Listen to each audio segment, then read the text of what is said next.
কেন বিয়ে করলাম না, কেন আমার আরো দুই একটা ছেলে সন্তান ছিল না, আচ্ছা, থাকতো তখন। এখন হয়তো একজন চলে গেলে আরেকজন আমার পাশে থাকতো। এখন জীবনের প্রতি আমার কোনো মায়াই নেই। আমার শুধু ইচ্ছা হয় আত্মহত্যা করতে। ম্যাডাম, আমার বয়স 60 বছর। আচ্ছা, 60 বছর। আমি একজন টিচার। আচ্ছা,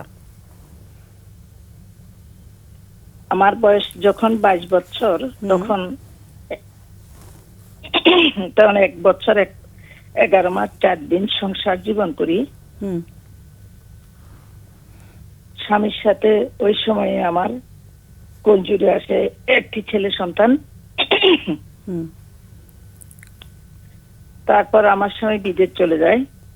হুম, সে যে গেল আর এলো না।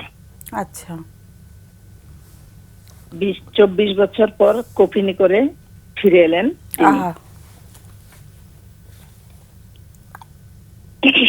ওনার সাথে যোগাযোগ ছিল আমার মোটামুটি। আমার ছেলেটি বর্তমানে ব্যারিস্টার, কিন্তু আমি একেবারেই একা। হুম, পুরো বাড়ি শূন্যতায় ভরে যায়। আমি নিজকে আর সামলাতে পারতেছি না। আচ্ছা, এক সময় যেন একা থাকতে ছেলেটাকে নিয়ে ভাবতে ভালো লাগতো, কিন্তু এখন ছেলেকে দিয়ে দিয়েছি, ছেলের সংসার, ছেলে কেউ কাছে নেই। এখন জীবনের প্রতি আমার কোনো মায়াই নেই। আচ্ছা, আমার শুধু ইচ্ছা হয় আত্মহত্যা করতে। ইচ্ছে হয়? আমার ইচ্ছা হয় গাড়ি থেকে হঠাৎ পড়ে যাই। হুম, আমার ইচ্ছা হয় রাতে কয়েকটা ঘুমের ওষুধ খেয়ে চলে যাই। আচ্ছা, মনে হয় যেন পৃথিবীতে আমার আর কোনো দরকার নেই। আমার যা কাজ ছিল আমি সম্পন্ন করে দিয়েছি, সব করে দিয়েছি, কিন্তু এখন আমার আর কেউ নেই। এখন এই মুহূর্তে আমি কি করতে পারি? সেটাই। ছেলেটার দিকে তাকালে এমন একটা জঘন্য কাজ করলে আমার ছেলেটা যে ছোট হয়ে যাবে সমাজে, তাইও করতে পারি না। হুম, কিন্তু একাকিত্বটা আর নিতে পারছি না। যে কোনো কারণে একদিন ছেলের সাথে কথা হলো। হুম, হুম, সে আমাকে বলল যে তুমি তোমার সুখের জীবন বেছে নাওনি, সেজন্য কি আমি দায়ী? সেদিন থেকে যেন আরো কষ্টটা আমার বেড়ে গেল। সরি, ছেলে কি বললো একটু মিস করেছি আমি। তুমি তুমি তোমার সুখের জীবন বেছে নাওনি কেন? তোমার সুখের জীবনটা তুমি বেছে নাওনি কেন? আচ্ছা, আচ্ছা, ওকে, এই জন্য কি আমি দায়ী? আচ্ছা, ওকে। সেটা মানে তো ও ঠিক, সুখের জীবন কিন্তু বলতে কি তারপরেও মিন করছে? ও কি মিন করছে তুমি আবার বিয়ে করলে না কেন, এরকম? সেই জাতীয়ই বলতে চাইছিল আর কি। আচ্ছা, আমি আচ্ছা, বলেছিলাম যে আমি তোমার জন্য জীবনের শ্রেষ্ঠ সময়টা শেষ করেছি। সে বললো যে তুমি বেছে নাওনি কেন, বেছে নাওনি সেজন্য কেন? কি আমি দায়ী? হুম, হুম, সেটা আমি বুঝি আসলে তো সে দায়ী না, কিন্তু ছেলের দিকে তাকিয়ে আমার ছেলেটা খুবই আত্মমর্যাদাশীল এবং অভিমানী ধরনের ছিল। মনে হতো আমি যেন কিছু করলে ছেলেটা হয়তো ভালো থাকবে না, সে হয়তো অসুস্থ হয়ে যাবে, মানসিকভাবে দুর্বল হয়ে যাবে, ছেলের বাবা নেই।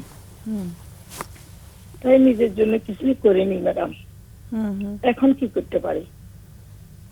সেটাই। আজকে আমাদের বিষয়বস্তুটাও খুব একই রকম, যে বয়সের সাথে মন ক্লান্ত হয়। আর যেটা আমি জানতে চাইছিলাম যে কি হলো, হাজবেন্ড কোথায় চলে গেল? মানে মানে কিছু বলে গেল না? মানে না, উনি বলে গিয়েছেন। উনি যেমন মানুষ যেমন তার জীবন জীবিকার জন্য বিদেশ যায়, ঠিক না, সেভাবে গিয়েছিলেন। আচ্ছা, কথাবার্তার ভিতরে গিয়েছিলেন, কিন্তু সেখানে গিয়ে উনি অনেকটা উদাসীন প্রকৃতির হয়ে গেছিলেন। আচ্ছা, মানে অনেক বেশি কিছু করবে, বেশি কিছু হবে, এই নিয়ে আচ্ছা, করে করে আর মানে অনেক গেলেন না আর স্বপ্ন কি। নিয়ে গিয়েছিলেন কিন্তু স্বপ্নটা সেভাবে পূরণ হয়নি। তাই কি? পূরণ হয়নি, এক এক এক রোখা ধরনের ছিল আর কি। আচ্ছা আচ্ছা, যোগাযোগ ছিল তার সাথে? হ্যাঁ, যোগাযোগ ছিল, ছিল যে তেমন বিশেষ ছিল না, মাঝে মধ্যে হতো, যোগাযোগ ছিল, আচ্ছা। একেবারে যে ছিল না তা না। হুম হুম। মনে হচ্ছিল যেন এখন এখন আমার মনে হয় কি জানেন ম্যাডাম, আমার মনে হয় যে সে আমাকে একটু একটু যোগাযোগ রেখে একটা রশি দিয়ে যেন বেঁধে রেখেছিল। আচ্ছা, অদৃশ্য একটা বন্ধনে হ্যাঁ, বাধা পড়েছিল। বাধা সেটাই। করেছে। ম্যাডাম আমি আপনাদের অনুষ্ঠানটা প্রায় শুনি, হুম হুম। রাত জেগে থাকি, একা ঘরে থাকি তো, হ্যাঁ এখনো চাকরিতে আছি। হ্যাঁ, ওইটা তো একটা ভালো দিক, যে হ্যাঁ, কাজ এটাই তো নিয়ে ব্যস্ত এটাই তো থাকা আমার ভালো হচ্ছে। দিক, আর চাকরিও বেশি নাই, 11 মাস। আচ্ছা। কিন্তু পরে কি করব, মানে জীবন ভালো থাকার জন্য অনেক চেষ্টা করি, হুম হুম। কিন্তু একাটা আর নিতে পারতেছি না। বারবার শুধু নিজের গত জীবনের ভুলের জন্য নিশ্চয়ই যেন দায়ী করি, কাকে দায়ী করছো? নিজকে নিজে দায়ী করি। নিজেকে। কিরকম ভুল, গত জীবনে কিরকম ভুল হয়েছে যেটার জন্য? যেমন আমি কেন বিয়ে করলাম না, কেন আমার আরো 2-1টা ছেলে সন্তান ছিল না, আচ্ছা থাকতো আচ্ছা। তখন। হুম এখন হয়তো একজন চলে গেলে আরেকজন আমার পাশে থাকতো, বা হুম একজনের, আমার চারপাশে যেটা দেখি যে যাদের ছেলে সন্তান বেশি আছে তারা হয়তো দেখাশোনা করে, একজন যদি চলে যায়। সংসারে সবাই তো এক মানসিকতার হয় না, সেই। বউরাও সবাই এক মানসিকতার হয় না। হুম। তো এখন ওই জীবনটা নিয়ে আমি এই, এখন শুধু ভাবি যে আমি যদি একটা বিয়ে করতাম তাহলে অন্তত আমার আরো 2টা সন্তান থাকতো, তাহলে একটা চলে গেলে আরেকটা থাকতো, এই জাতীয় বিষয়। এগুলো মনে হয় সবসময় হ্যাঁ, কি মনে হয়। হতে আর পারতো। হুম। সবচেয়ে বেশি আমার এখন কেন যেন জীবনের প্রতি কোনো মায়াই লাগে না। ইচ্ছা হয় শুধু আত্মহত্যা করি, ইচ্ছা হয় শুধু আত্মহত্যা করে আমার জীবনটা, মানে আমার কাজ শেষ হয়ে গেছে, এখন আমি কি করতে পারি, এখন আরো আত্মহত্যা ভালো করতে ইচ্ছে কিভাবে হওয়া থাকতে মানে পারি। তো বিষণ্ণতা কাজ করছে ভীষণ ভাবে, তাই তো? হ্যাঁ, ভীষণভাবে বিষণ্ণতা কাজ করছে ম্যাডাম। আমি একটা মনোবিজ্ঞানের কাছেও গিয়েছিলাম আজ থেকে 2-3 বছর আগে। উনি আচ্ছা, আমাকে কিছু ওষুধ দিয়েছিলেন, মনোবিজ্ঞানী না, অনেকটা উনি নিজের সাথে মনোচিকিৎসক মানিয়েও ছিলেন। নিয়েছি। একটু কারেক্ট করি, মনোচিকিৎসক ছিলেন। যারা ওষুধ দেন ওরা মনোচিকিৎসক। হ্যাঁ, মনোবিজ্ঞানী, হ্যাঁ হ্যাঁ মনোচিকিৎসক, মনোবিজ্ঞানী হচ্ছে আমরা। হ্যাঁ। আচ্ছা, মনোচিকিৎসক আর কি। হ্যাঁ, হ্যাঁ, হ্যাঁ, ওষুধ দিয়েছিলেন, হ্যাঁ, বিষণ্ণতা থেকে বেরিয়ে আসার জন্য। চট্টগ্রাম, হ্যাঁ চট্টগ্রাম মেডিকেলের যিনি সাইকোলজি বিভাগের প্রধান, ওনার কাছে গিয়েছিলাম। ওষুধগুলো খেয়ে কোনো উপকার পাওয়া গেছিল?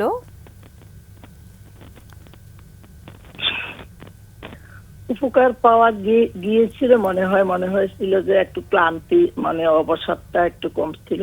আচ্ছা। এখনো মাঝে মধ্যে বেশি হলে খাই হুম হুম। ওষুধগুলা, আচ্ছা। কিন্তু এগুলা এখন আমার কাছে মনে হয় যেন, মানে মেয়ে কি জীবন, মানে ওষুধ খেয়েও আর ওষুধ কি, খেয়ে জোর মানে করে বেঁচে থাকার কি মানে হয়? হ্যাঁ, ওষুধকে জোর করে নিতে থাকার মানে হয় না। মানে এগুলা সব বুঝেও কেন অবুঝের মতো হয়ে যায়, হুম, সেটাই।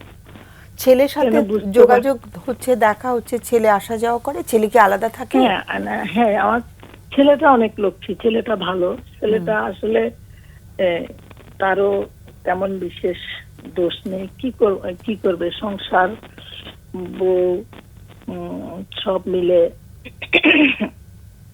ও আলাদা কোথাও থাকে না? ছেলে ঢাকায় থাকে। মানে একই ছেলের বাড়িতে না? না, ও ঢাকায় থাকে, আমি তো গ্রামেই থাকি। আচ্ছা আচ্ছা, ওকে। ওকে, তাহলে আসা যাওয়ার মধ্যে ছেলে থাকে আর কিন্তু কি। আরো একটা বিষয় নিয়ে আমার মানসিক ভাবে যন্ত্রণায় আছি।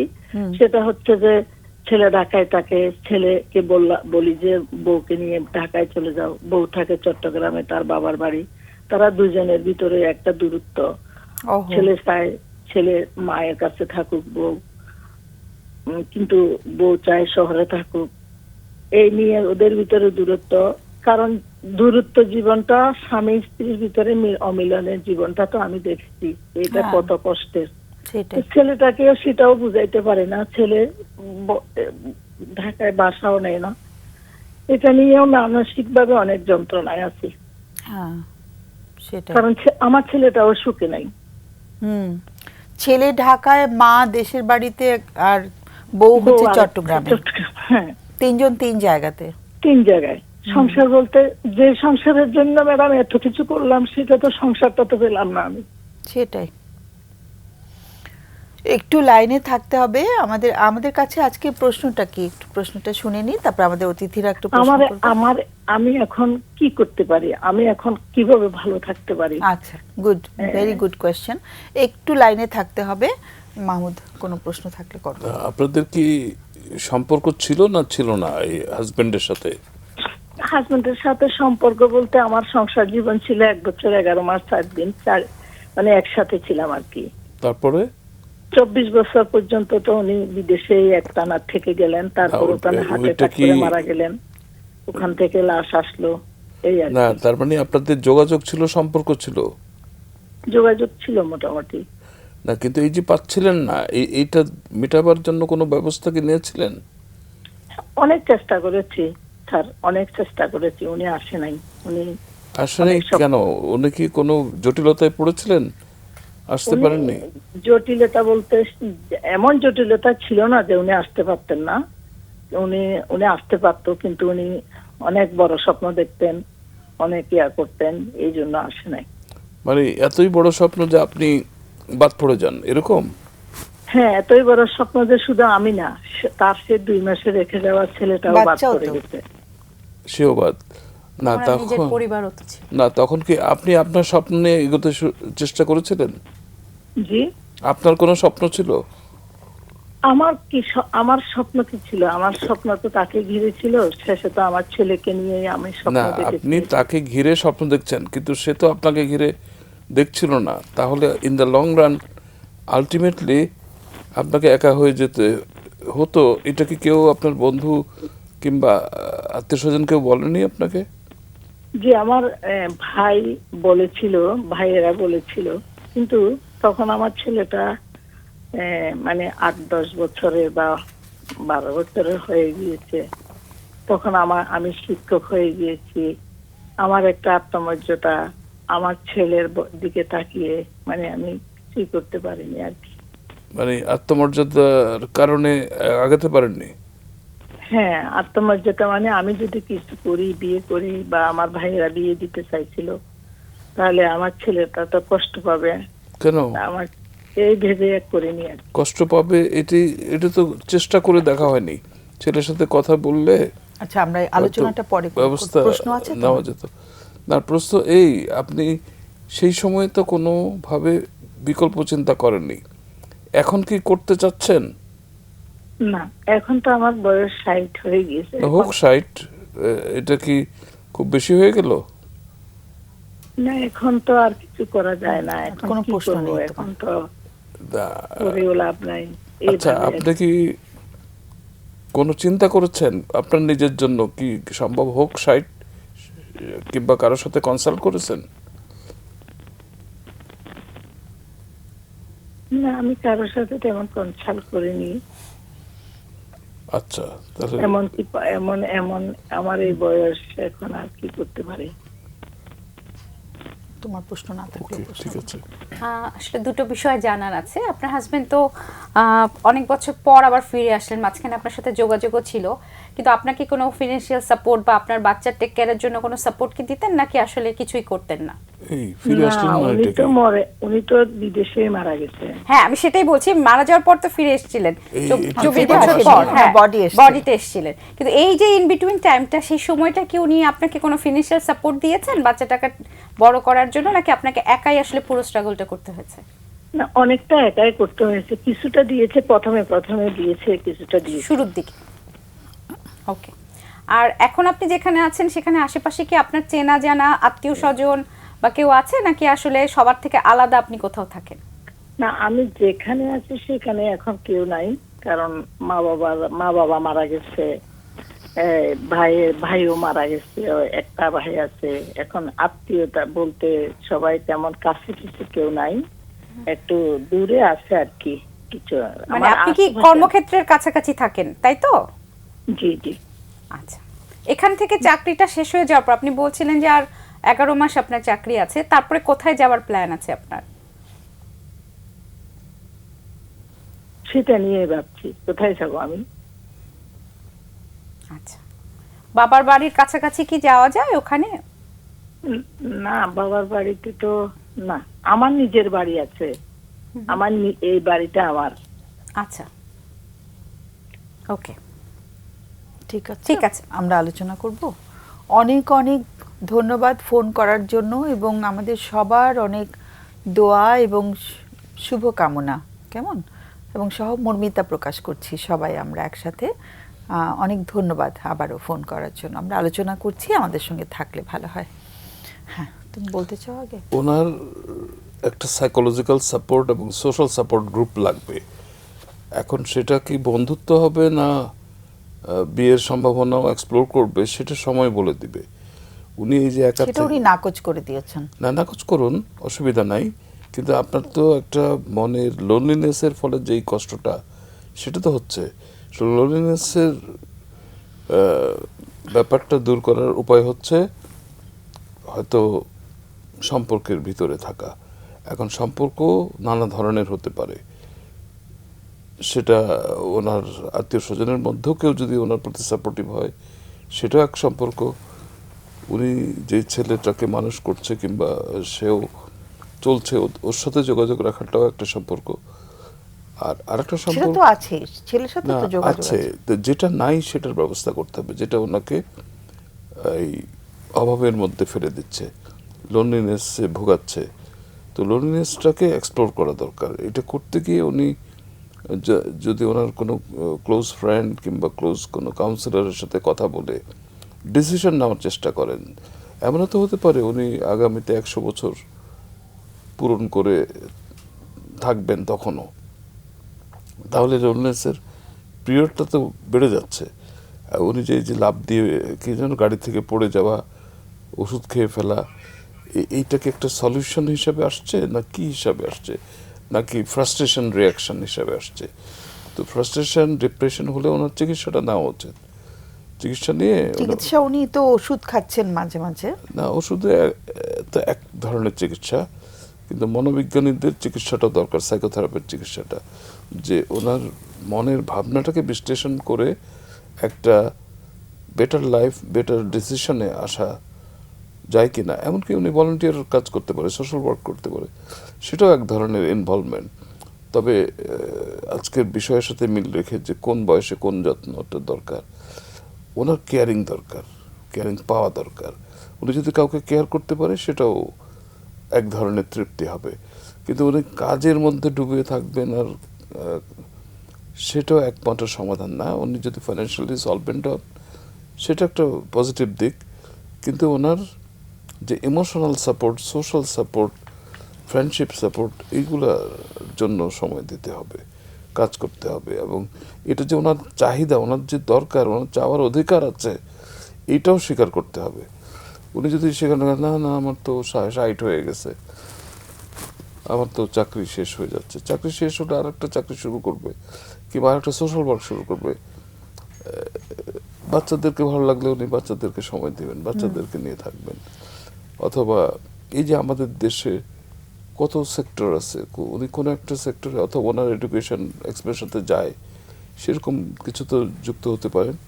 ওটা কাজ, কিন্তু কাজের চাইতেও বড় দরকার এক্সট্রা ওয়ার্ক অ্যাক্টিভিটি। যেমন ওই যে বাচ্চা স্কুলে, কলেজে, ইউনিভার্সিটিতে এক্সট্রা কারিকুলার অ্যাক্টিভিটি খুবই ভ্যালুয়েবল, কারণ তাতে মানুষ এক্সপ্রেস করতে পারে, যুক্ত হতে পারে, অনেক ভ্যালু আছে। সেটা আমরা হয়তো সুযোগ পেলে আরো এটা নিয়ে আলোচনা করা যাবে। ওনার কথাগুলো শুনছিলাম, আজকের বিষয়ের সাথে একবারে সম্পৃক্ত ওনার সমস্যাটা যেটা শেয়ার করছিলেন। আমি বুঝতে পারছি যে আপনি এই মুহূর্তে অসম্ভব খারাপ সময়ের মধ্যে দিয়ে যাচ্ছেন। অনেক লোনলি ফিল করছেন আপনি, কারণ সম্পূর্ণ একা থাকতে হচ্ছে আপনাকে। আপনার সংসারে খুব আপন বলতে আছে আপনার ছেলেটি, যে আপনার থেকে কর্মক্ষেত্রের কারণে আসলে দূরে থাকছে। এবং এখন যেটা হচ্ছে যে আপনি আসলে অনেক স্ট্রাগল করেছেন। আপনি বললেন যে আসলে 1 বছর 11 মাস আপনার সংসার সময় ছিল, তারপর আপনার হাজব্যান্ড কাজের সূত্রে চলে গেছেন দেশের বাইরে এবং এই সময়টায় আপনি একা একা আসলে চাকরি করে সিঙ্গেল প্যারেন্ট হিসেবে আপনার বাচ্চাটিকে বড় করেছেন, এটা আসলে অনেক বড় একটা স্ট্রাগল। এবং একটা সময় হয়তো আপনি ভাবছিলেন যে ছেলেটা বড় হওয়ার পর আপনার স্ট্রাগলটা শেষ হয়ে যাবে, কিন্তু আনফরচুনেটলি সেটা হয়নি। এবং ছেলেটাও কিন্তু ভালো নেই, হ্যাঁ, যেটা পরবর্তীতে শোনা গেল যে ছেলের সাথে বউ আর ছেলে আলাদা জায়গায় আলাদা থাকছে। থাকছে। এটাও তো তাকে কষ্ট দিচ্ছে। মানে উনি নিজে যেহেতু সংসারে সেই সুখটা পাননি, উনি ভেবেছিলেন ওনার ছেলের জীবনে সেই সুখটা হ্যাঁ, আসবে। আমার মনে হয় ওখানেই ব্যথাটা বেশি হচ্ছে। রাইট, তো সেটা ওনার জন্য একটা কষ্টকর হচ্ছে। আবার উনি ওনার ছেলের জন্য ওনার নিজের জীবনটাকে গুছানোর চেষ্টা করেননি।